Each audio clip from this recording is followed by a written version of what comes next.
What's up, family? Welcome to Positive Power Double XI, J. Royce Films. I'm Jerry Royce Live, and you're watching The Red Room with Shay Samuels, right here on Music Vision Television. That's right, MVTV-21.com. It's going to be awesome, y'all. So please share this file. It's going to be awesome. You know what's going to be? It's going to be lit.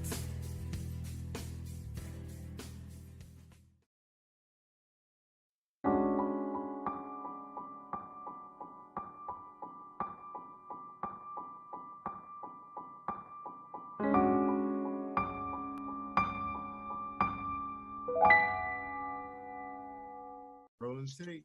Ready when you are. Welcome to another episode of The Red Room. I am your host, Shay Samuels, and we have an amazing show for you all today. So stay tuned. We have two amazing guests, and we have an amazing topic. First, we have Reverend Red in the Red Room. Y'all give it up. Right. That's right. Initially, it was a bit of a tongue twister, so we don't take 3. And we have Lady Krystal with him as well. They are a beautiful item. And I'm telling you guys, we are going to have an amazing conversation. So listen, today we are talking about the shifting. We are all going through it. Ecclesiastes 3 reminds us that to everything there is a season. But we have to understand the power of the shift. So first, let me ask our guests, how are you both today? We are wonderful, phenomenal. Yes, that's great. And in the middle of a shift. Yep. Oh, we went through so that freeze. We went through that freeze last week. Yes. Yeah, so we out of it now, woo. Wow. Yeah, So I'm originally from up north and kind of miss having the snow until something like this happened. And then I said, nope, I'm not interested in being up there. It was like back to back. So I can't say that it's beautiful to look at. Yes, it's beautiful. I'll watch it on TV. It's beautiful. Now you can turn things on YouTube. If you want the fireplace, you just turn it on YouTube. Turn it on. Yes. You turn it on YouTube. And so I think I'll stick with the YouTube. But thank you both for being on the show. We have a powerful discussion today. And, it's going to be amazing to see what comes out of this. And as always, I pray that it will bless someone watching it today. But today we're talking about the power of shift. I did a message a long time ago, probably about a year ago, but I did a message on shift. And for some reason, it just came back on me today. And I was thinking about how, when I was younger, I used to drive a shift vehicle. And it had 5 shifts. And if you know how to drive a shift car, you have to shift in order for you to go into the next gear. In order for you to actually go into the next, in order for you to drive without you burning your engine out. Come on, y'all. Yeah. All right, come on. Yes. Come on. Burn the engine out. You have to shift. And so in this message, I was talking about how I would have to go in the first gear, and I had to learn how to use my pedal and brake at the same time to get to the second gear. And how many times did I burn out a clutch before I actually learned it? Right? Yep. How many times? And so the power of shift is just that. If you are not necessarily prepared, but if you're not shifting when it's time, you are risking burnout. Come on now. We're going to talk about that today. Reverend Red, I'm going to start with you. What do you have to say about the power of shift? Well, the power of shifting is kind of it's kind of scary. That's the number one thing. Whenever God calls you or asks you to shift, because we have gotten so comfortable, we don't want to make that move. Because we don't know where we're going to shift to or what's there, we don't want to make that move. Let's go back and this was Black History Month. Let's take slavery, right? A lot of slaves, I think they said 70 to 80% of the slaves that were free didn't want to shift to freedom. Right. They didn't want to shift. They didn't want to make that move. Yeah. Because of the unknown. Yeah. Many of us today, the enemy have us in bondage, have us in a certain situation, and God is calling you and opening the door for you to make a shift, to make a move. But because we don't know where God is taking us, Yeah. And, you know, God knows, but we don't know. Since God ain't told us and we don't know, then we are nervous about the shift. Yes. How can we be nervous about where God is taking us? But here's the thing. So you said that God, so, well, first of all, we all know there's a such thing as discernment. And so our steps are already ordered. Now, God might not have shown us the full plan, of course, because if God shows us the full plan, then why would we even need God? Why would we even desire God? So he's not going to show us the full plan. But we just talked about this on another episode, that there's a seed. I called it the believe seed on one of my messages. Okay. There's a believe seed that is in all of us at the time that we're born. And so with that comes vision. And although we may not shift because we don't know what God has for us, the operative word is God has something for us. Right. Yes. So if we trust that God has something for us, and we know, and that belief seed in us says, whatever God has for us is good. Yes. It's time to shift. That's right. Lady Krystal, what do you have to say about it? I can think about what made me shift. What is it? What happened? You know, and a lot of times we go through chaos. There might be something that causes us to shift. And it might be, I remember driving my first shift gear car, and I learned in the parking lot before I purchased the car because it was so much cheaper. Yeah. And the throttle, if I took my foot off the throttle, I would jerk. And so there was a jerk in my life when I lost the highest paying job that I had. And I was sitting there crying, saying, somebody is telling me I need to go to church. So we all have different throttle actions that happen in our lives. And it could be a wreck. It could be a breakup. You know, mine was a loss of a job, and it caused me to shift. It caused me to seek the one that created me. And so a lot of times we get stuck. Our throttle is caught, we stall because of what happened, you know, because of the assault or because of the loss of job, whatever that is. Sometimes you get stalled and you really should keep moving forward.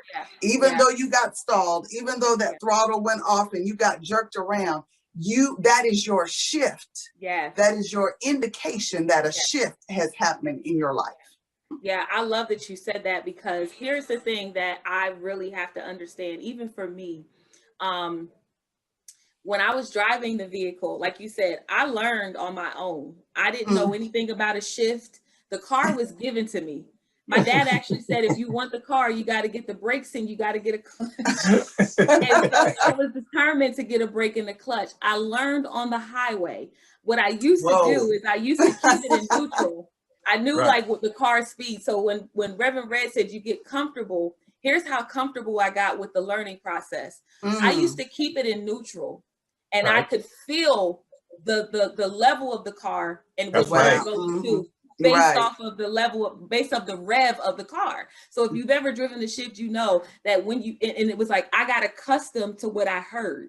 And so got accustomed, going gear based off of what I heard. I don't know if it was tearing the car up or not. I just know that's where I learned on the highway. That's what I learned. So I learned that I had to stay in neutral. And then when it was time for me to drive, I would go into that. I would go, I thought I had it. I thought I had it. Maybe a month later, that engine, that thing was all burnt out. And so, like you said, Lady Krystal, we risk that burnout, that jerk. There's a jerking that happens in our lives that's going to push us back into gear. And so the shift, one thing that I can say, you both know this, I'm going to come back to you, Reverend Red, but the shift is inevitable. Yes, it is. Yes, it is. Yes. Yes, it is. Yes, it is. Go ahead, Reverend Red. Yeah, but she forgot to tell you about the greatest shift in her life when God shifted her over to me, when she met me, you know, but we put that on another show, okay, a marriage ministry show, you know, but but when the thing about shifting is that it's always a challenge. It's always, God knows, like I said, and we don't know, you know, and I go back to even further back from slavery to the children of Israel when Moses came, right? When Moses came, and you're about to shift now, but even when they were shifting, they had to go through some situation to get to the ultimate move and the ultimate shift of the promised land. God has something somewhere for all of us to shift to, something better. But because we are spoiled, because we are comfortable, we think that's laying up here under Pharaoh is okay, is comfortable. And why do we have to go through all that to get to someplace better when we can just stay right here? Do I hear an accent? Oh yes, yes. We can't talk with the polite and the to talk, you know, but we can't. He got serious. Right, it came out when he got serious. It came out. I'm like, wait a second. Yeah. I'm turn around and find out if somebody was on the other side of me. No, that's him. Kingston, Jamaica. Okay. Kingston, Jamaica. Yes. I hear. Well, ladies and gentlemen, look, we are full of surprises on the That's right. That's right. Hey, God shift me from Jamaica. God shift me from Jamaica to the United States. Oh my goodness, we are full of surprises. If you are just tuning in, we are with Reverend Red on the Red Room and Lady goodness Crystal, Lady Catherine. He's throwing me off. I know who it is, but he threw me. No dreadlocks, no dog skin. Right, you know, exactly. A Jamaican with freckles. Lady Krystal, you said something too that was profound, because in May 2020, I was with a company for about 5 years and I was making really good money there. And they, within the pandemic, they actually utilized an opportunity to downsize in the pandemic. And so my department that I managed was the first department to go. Wow. Of course, I was the first person to go, but I'm going to tell you, the day afterwards, God had already shown me in the month of February, really the month of October, to start saving different, right? And so I didn't do that in October. Okay. But in February, it came back and I said, okay, well, I'm going to start saving differently. Here I am thinking, I give everything to this job. I'm working the long hours. I'm doing everything I need to do. So there's no way that they would even have a reason to let me go. But you know what? There was already a plan behind the scenes. The shift was already in preparation. And what I had to do was be obedient to what I heard, which was to save differently. I didn't know why. I just knew I needed to. But once I heard it the second time, I was obedient to that. The first time, I'm like, I'm gonna be good because I've been on this company. Don't want to shift. Yeah. When I was let go, I'm gonna tell you something. I realized that was a shift. I realized that was my push. So I don't even say terminated. I don't say let go. I say I was pushed, because I realized, like Reverend Red said, I got comfortable. I got comfortable. I realized that there were certain things that were beneficial to my ministry under one boss, but the players changed. Yes, come on. The players changed. And when the players changed, the shift was inevitable. And so here I was comfortable. And when I got comfortable, God said, no, I'm running a profitable business right now. I have a very successful ministry. And I understand now that it was because I decided, I'm not even telling y'all the truth on the Red Room. I didn't decide. I was pushed into the shift. Yes, come on. I was pushed into the shift. So Reverend Red, let's talk about that push when people are going against the current. And you know you holding on to the pole and the wind is blowing and you trying to hold on to everything that you got. Yeah, that's true. Trying to hold on to everything. You got legs up in the air and you just don't want to let go. But the shift being inevitable, talk to that person that's trying to go against the current, holding on to that pole and every single thing that they have. And God is saying it's time to shift.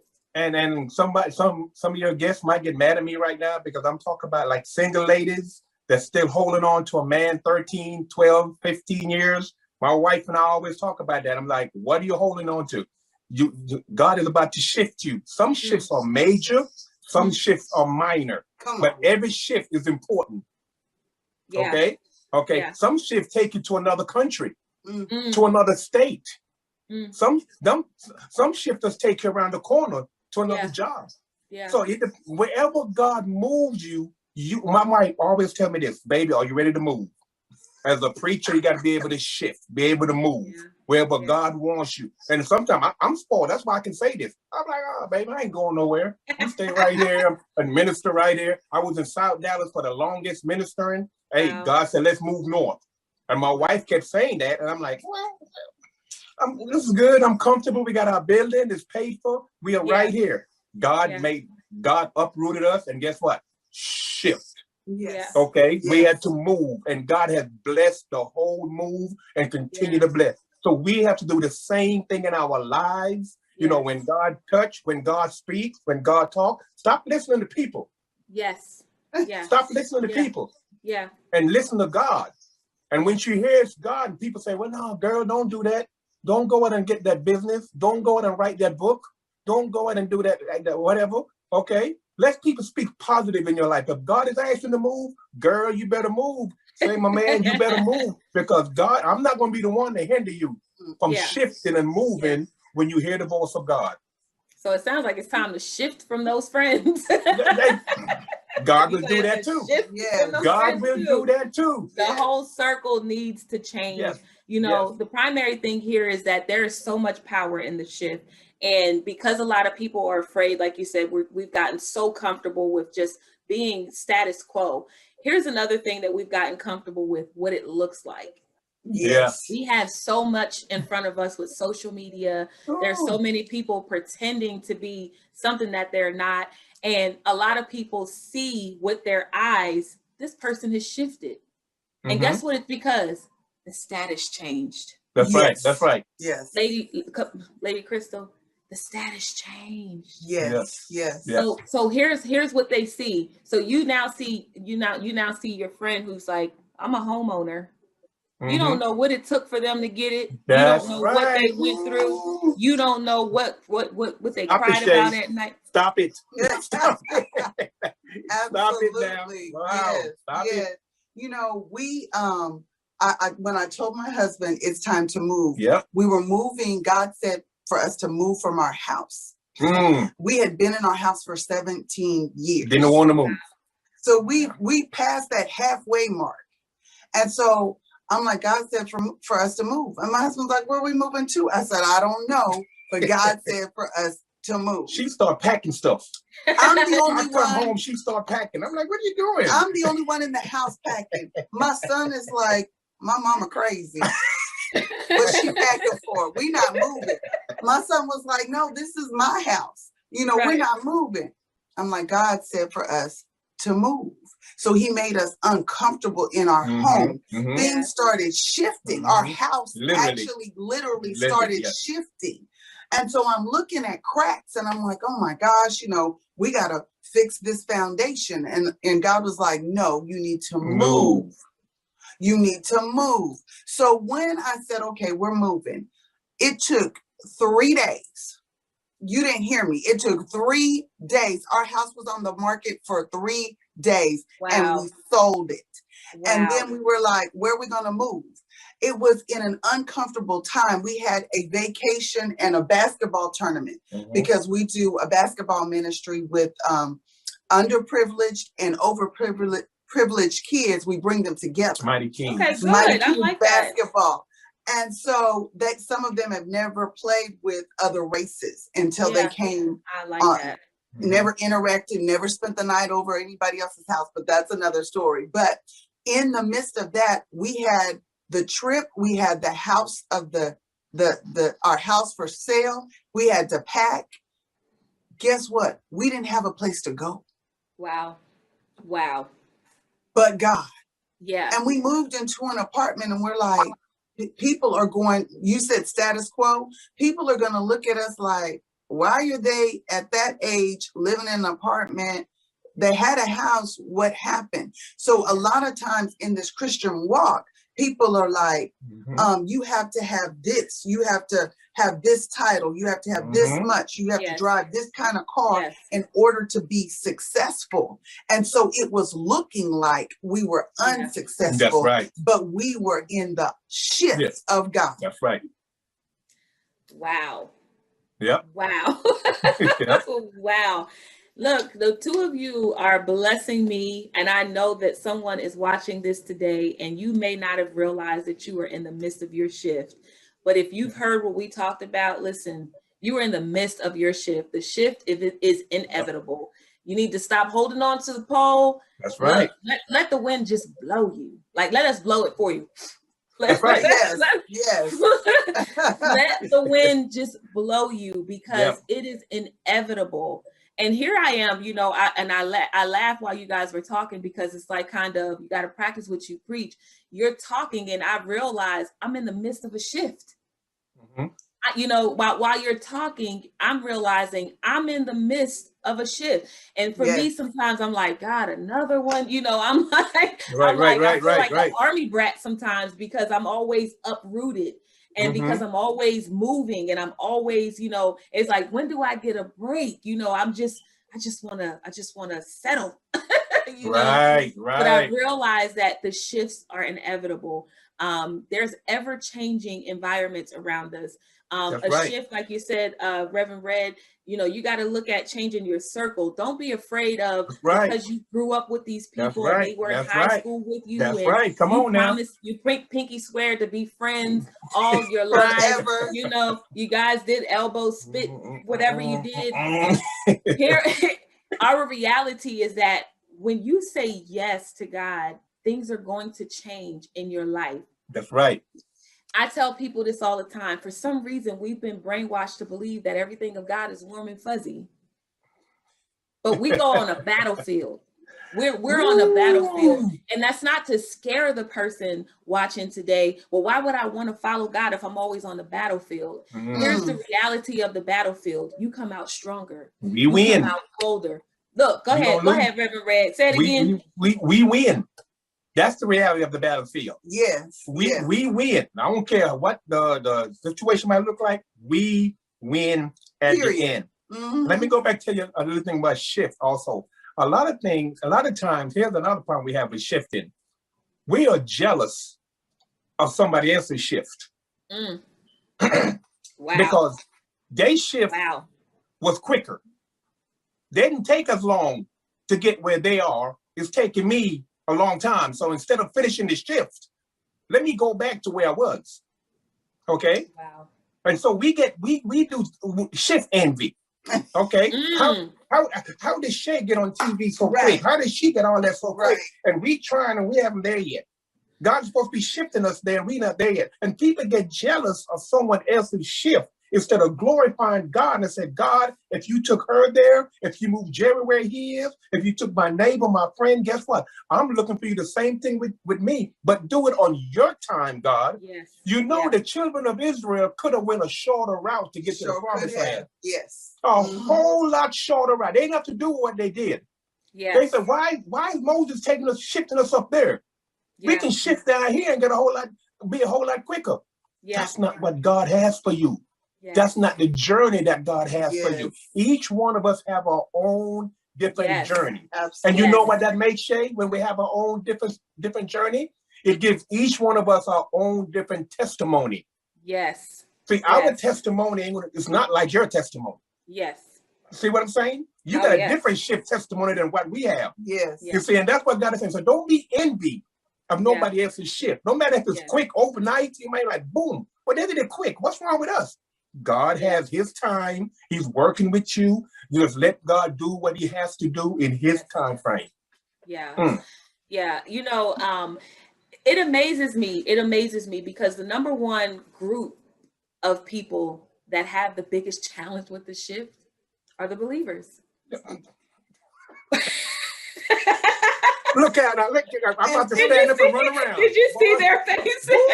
Yes. And why is that? Why is that? Why is that? Yes. Because we are not taught that in church. We're taught that it's you're supposed to be rich and wealthy and supposed to have all quick. Everything is supposed to be, you pray for it and you get it. But when Jesus came, if I'm not mistaken, he went from city to city. Yep. He went from place to place. That's shifting. He taught his disciples how to shift. They shifted from disciples to apostles. The shift happened, and he taught them to shift. He taught them to shake the dust from their feet. He didn't teach them to stay in one place. He never told anyone Wow. Where in the Bible did he say, sit down and be still? He said, go. Yeah.